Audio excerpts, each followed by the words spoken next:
চিংড়ি মাছ দিয়ে পুঁই শাক। কে কে ভালোবাসেন এই খাবারটি খেতে? আমার তো এই খাবারটি খুবই পছন্দ। আমার পছন্দের খাবারের মধ্যে এটি একটি অন্যতম খাবার। আসসালামু আলাইকুম, কেমন আছেন সবাই? আশা করছি ভালো আছেন। আলহামদুলিল্লাহ, আমিও ভালো আছি। তো আজ আমি আপনাদের সাথে শেয়ার করব চিংড়ি মাছ দিয়ে পুঁই শাকের একটি রেসিপি।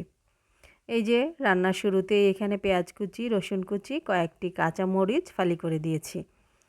আর এটি হালকা একটু ব্রাউন হওয়া পর্যন্ত অপেক্ষা করছি। তারপর এখানে দিয়ে দিয়েছি চিংড়ি মাছ। আমি এখানে বাগদা চিংড়ি দিয়েছি, তবে বড় চিংড়িগুলোকে আমি কেটে একটু ছোট করে দিই। এটা আমার কাছে আসলে ভালো লাগে। অনেকে এটা গোটালি দিয়ে দেয়, আমার কাছে একটু ছোট করে দিলে ভালো লাগে, মনে হয় যে মিশে যায় একেবারে।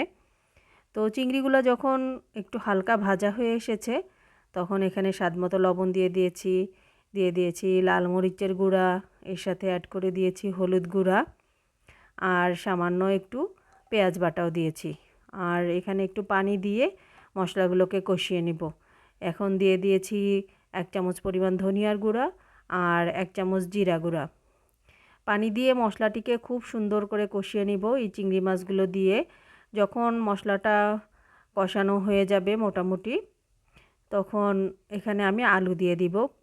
আর পুঁই শাক চিংড়ি এই রান্নাটিতে আমি একটু আলুও দিয়ে থাকি।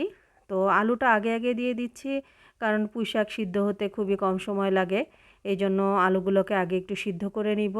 তারপর এই যে টাটকা পুঁই শাক সুন্দর করে কেটে ধুয়ে রেখেছি, আর পানি ঝরানোর জন্য একটি ঝুড়িতে নিয়েছি।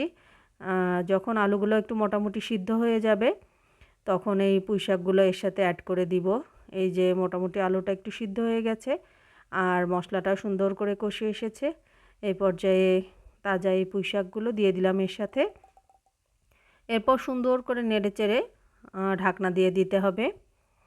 এই রান্নাটি যেদিন করি সেদিন আসলে আমার বাচ্চারাও খেতে খুবই ভালোবাসে। বাচ্চারা দেখা যায় সাধারণত শাকসবজিগুলো একটু খেতে চায় না, তো এইভাবে রান্না করলে ওরা কিন্তু খুবই পছন্দ করে খায়। এই যে পুঁই শাকগুলোও নরম হয়ে গেছে আর রান্নাটাও প্রায় হয়ে এসেছে, আলুগুলো সুন্দর করে সিদ্ধ হয়ে গেছে।